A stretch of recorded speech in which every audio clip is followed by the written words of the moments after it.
افضل 3 اهداف لكريستيانو رونالدو ضد افضل 3 اهداف لليونيل ميسي، يا ترى مين افضل؟ اكتب لنا في الكومنتات تحت مين افضل 3 اهداف. نبدأ بكريستيانو رونالدو بهدفه 2009 اللي خد جائزة بوشكاش من بره ال 18.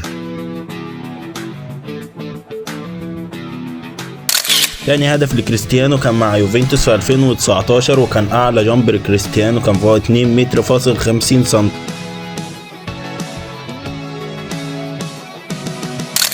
تالت هدف كان لكريستيانو رونالدو كان ضد يوفنتوس في دوري ابطال اوروبا وكان دبل كيك في مرمى بوفون.